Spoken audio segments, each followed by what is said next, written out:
Okay, ngayong araw, ang laro natin sa reading ay tinatawag ni teacher na pass and read. Okay, meron po kayong mga lagayan po ng ice cream dyan na naglalaman ng iba't ibang mga reading material. Kagaya po nito, ang laman po nito ay mga salita na may cluster at mga phrases. Next.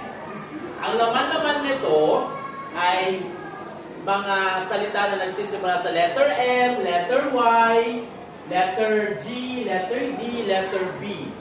Next. Ito naman, isang ipapaso ninyo ay naglalaman ng mga salita na may 2 pantig at 3 pantig.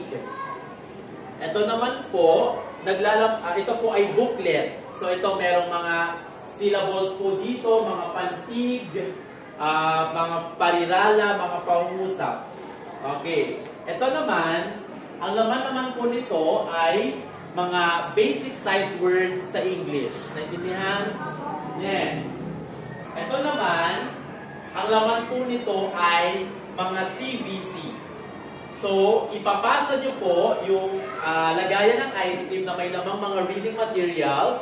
Tapos, pag huminto po sa inyo, inyong babasahin. Bibigyan po kayo ni teacher ng ilang minuto para basahin po yung laman po nito. Naintindihan? Okay, let's start. Okay, ito pong DIY dice po natin ang magsasabi kung ilang beses nyo po ipapasa. Naintindihan? Okay, let's start. Tanda na ba? Okay, let's start. Okay. Okay, 4. Ipasa ng 4 na beses. 1, 2, 3, 4. Okay, basahin nyo na po. Basahin na po. Basahin na po naman ng pangalayan natin. Go, start now.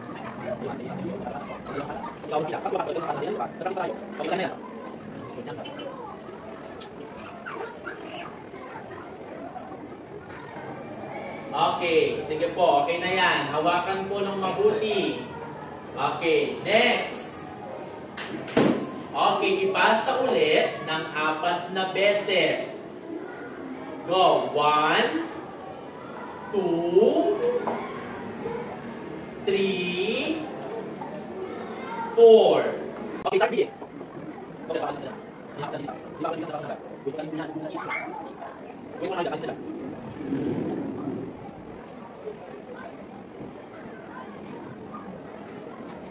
Sige, pass and read. Okay? Ilang beses kaya natin ipapasa yan? Okay, ipasa ng 3 beses. Go! 1, 2, 3. Okay, basa.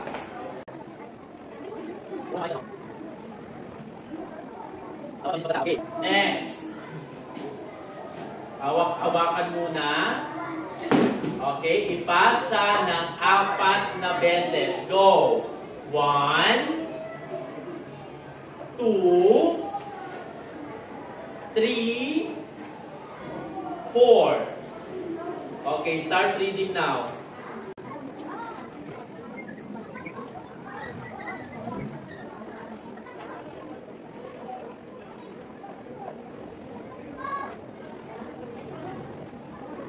Okay, next. Next. Hawakan mabuti ha. Okay. Ipasa ng 5 beses. 1, 3, go. 1, 2, 3, 4, and 5. Okay, start reading now.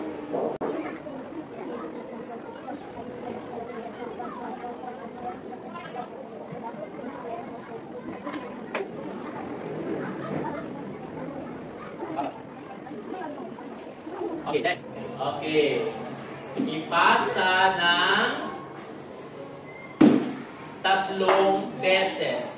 Okay, go. 1, 2, 3. Okay, start reading now. Basa.